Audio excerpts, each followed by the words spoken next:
BJP ಮುಖಂಡ V Somanna ಕಾಂಗ್ರೆಸ್ಗೆ ಸೇರ್ಪಡೆಯಾಗ್ತಿದ್ದಾರೆ. Congress high command ಜೊತೆ ಚರ್ಚಿಸಿದ್ದಾರೆ ವಿ ಸೋಮಣ್ಣ. ದಿಗ್ವಿಜಯ್ ಸಿಂಗ್ ಜೊತೆ ಮಾತುಕತೆಯನ್ನ ನಡೆಸಿದ್ದಾರೆ ಸೋಮಣ್ಣ.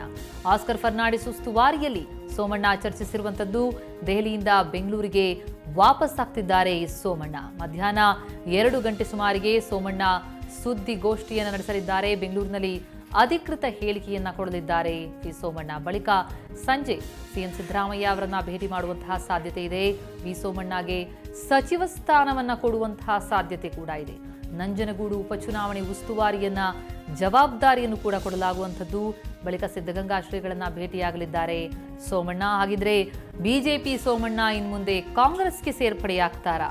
ಹಾಗೊಂದು ಬೆಳವಣಿಗೆ ಈಗ ಕಂಡು ಬರ್ತಾ ಇದೆ. ಕಾಂಗ್ರೆಸ್ ಹೈಕಮಾಂಡ್ ಜೊತೆ ಚರ್ಚಿಸಿದ್ದಾರೆ ವಿ ಸೋಮಣ್ಣ. ನಿನ್ನೆ ದಿಗ್ವಿಜಯ್ ಸಿಂಗ್ ಜೊತೆ ಮಾತುಕತೆಯನ್ನು ಕೂಡ ನಡೆಸಿರುವಂಥದ್ದು. ಆಸ್ಕರ್ ಫರ್ನಾಂಡಿಸ್ ಉಸ್ತುವಾರಿಯಲ್ಲಿ ಚರ್ಚಿಸಿದ್ದಾರೆ ಎನ್ನಲಾಗ್ತಾ ಇದೆ. ದೆಹಲಿಯಿಂದ ಬೆಂಗಳೂರಿಗೆ ವಾಪಸ್ ಆಗ್ತಿದ್ದಾರೆ ಸೋಮಣ್ಣ. ಅಧಿಕೃತವಾಗಿ ನಂತರ ಸುದ್ದಿಗೋಷ್ಠಿ ನಡೆಸಲಿದ್ದಾರೆ. ಕುರಿತು ಇನ್ನಷ್ಟು ಮಾಹಿತಿಯನ್ನ ನೀಡಲಿಕ್ಕೆ ರವಿ ಶಿವರಾಮ್ ನಮ್ಮ ಪ್ರತಿನಿಧಿ ಈಗ ನಮ್ಮೊಂದಿಗೆ ದೂರವಾಣಿ ಸಂಪರ್ಕದಲ್ಲಿದ್ದಾರೆ. ರವಿ, ಬಿಜೆಪಿ ಮುಖಂಡ ಸೋಮಣ್ಣ ಇನ್ಮುಂದೆ ಕಾಂಗ್ರೆಸ್ ಮುಖಂಡರಾಗಲಿದ್ದಾರಾ? ಹಾಗಿದ್ರೆ ಸದ್ಯದ ಬೆಳವಣಿಗೆಯನ್ನ ಪ್ರತಿಮಾ ಗಮನಿಸ್ತಾ ಇದ್ರೆ ವಿ ಸೋಮಣ್ಣ ಅವರು ಕಾಂಗ್ರೆಸ್ ಸೇರ್ಪಡೆಗೊಳ್ಳುತ್ತಾ ಇರುವಂತ ಮಾಹಿತಿ ಈಗ ಸದ್ಯಕ್ಕೆ ಲಭ್ಯವಾಗ್ತಾ ಇದೆ. ಸೊ ಇತ್ತೀಚಿನ ದಿನಗಳಲ್ಲಿ ಬಿಎಸ್ ಯಡಿಯೂರಪ್ಪನವರ ಜೊತೆ ಒಂದು ಅಂತರವನ್ನ ಕಾಯ್ದುಕೊಂಡಿರುವಂತಹ ವಿ ಸೋಮಣ್ಣನವರಿಗೆ ಕಾಂಗ್ರೆಸ್ ಗಾಳವನ್ನ ಹಾಕಿದೆ. ಮುಖ್ಯವಾಗಿ ಸಿದ್ದರಾಮಯ್ಯನವರೇ ಖುದ್ದು ಜೊತೆ ಮಾತುಕತೆಯನ್ನು ನಡೆಸಿದ್ದಾರೆ. ಜೊತೆಗೆ ಮಂತ್ರಿಗಿರಿಯನ್ನ ನೀಡುವ ಆಫರ್ ಕೂಡ ಕೊಟ್ಟಿದ್ದಾರೆ ಎನ್ನುವಂತ ಮಾಹಿತಿ ಇದೆ. ಮುಖ್ಯವಾಗಿ ಈ ಸಂಬಂಧ ಅವರು ದೆಹಲಿಗೆ ಹೋಗಿ ದಿಗ್ವಿಜಯ್ ಸಿಂಗ್ ಅವರ ಜೊತೆ ಮಾತುಕತೆಯನ್ನು ನಡೆಸಿದ್ದಾರೆ. ಜೊತೆಗೆ ಅದರ ಮುಂದಾಳತ್ವವನ್ನು ಆಸ್ಕರ್ ಫರ್ನಾಂಡಿಸ್ ಅವರು ವಹಿಸಿದ್ರು ಅನ್ನುವಂತ ಮಾಹಿತಿಯನ್ನ ಮೂಲಗಳು ನಮಗೆ ನೀಡ್ತಾ ಇವೆ. ಮುಖ್ಯವಾಗಿ ನಂಜನಗೂಡಿನಲ್ಲಿ ಈಗ ಚುನಾವಣೆ ಎದುರಾಗ್ತಾ ಇದೆ. ಹಾಗಾಗಿ ಅಲ್ಲಿಯ ಲಿಂಗಾಯತ ಮತಗಳನ್ನ ತನ್ನೆಡೆಗೆ ಸೆಳೆಯುವ ಮೂಲಕ ಕಾಂಗ್ರೆಸ್ ಅನ್ನ ಗೆಲ್ಲಿಸುವ ಒಂದು ಜವಾಬ್ದಾರಿಯನ್ನ ಅವರಿಗೆ ನೀಡುತ್ತಾರೆ ಎನ್ನುವಂಥದ್ದು ಈಗ ಸದ್ಯಕ್ಕೆ ಬಂದಿರುವಂತ ಮಾಹಿತಿ. ಹೀಗಾಗಿ ಈಗ ದೆಹಲಿಯಿಂದ ವಾಪಸ್ ಆಗ್ತಿರುವ ವಿ ಸೋಮಣ್ಣ ಅವರು ಪತ್ರಿಕಾಗೋಷ್ಠಿಯನ್ನ ಏರ್ಪಡಿಸಿ ವಿಷಯವನ್ನ ಬಹಿರಂಗಪಡಿಸ್ತಾರೆ.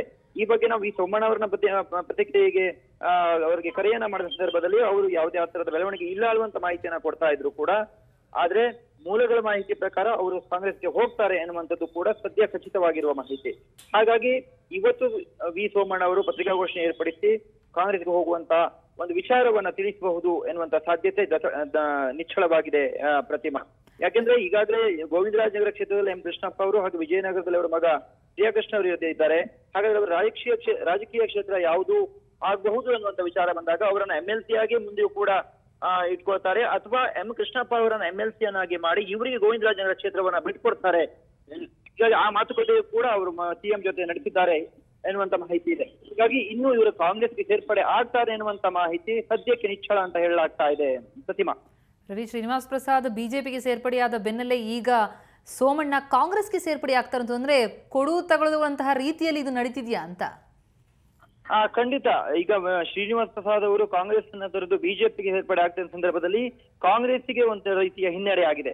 ಹಾಗಾಗಿ ಅದನ್ನ ಮುಳ್ಳಿನ ತೆಗೆಬೇಕು ಅನ್ನುವಂತ ನಿಟ್ಟಿನಲ್ಲಿ ಸಿದ್ದರಾಮಯ್ಯ ಅವರು ವಿ ಸೋಮಣ್ಣನವರಿಗೆ ಗಾಳವನ್ನ ಹಾಕಿ ನಂಜನಗೂಡಿನಲ್ಲಿ ಕಾಂಗ್ರೆಸ್ ಅನ್ನ ಗೆಲ್ಲಿಸುವಂತ ಜವಾಬ್ದಾರಿಯನ್ನ ಕೊಡ್ತಾರೆ ಹೇಳುವಂತ ಒಂದು ವಿಚಾರ ಈಗ ಗಮನಕ್ಕೆ ಬರ್ತಾ ಇದೆ. ಹಾಗಾಗಿ ಹೆಚ್ಚಿನ ಅಲ್ಲಿ ಲಿಂಗಾಯತ ಮತ್ತು ಹಿಂದುಳಿದ ಮತಗಳು ನಂಜನಗೂಡಲ್ಲಿವೆ.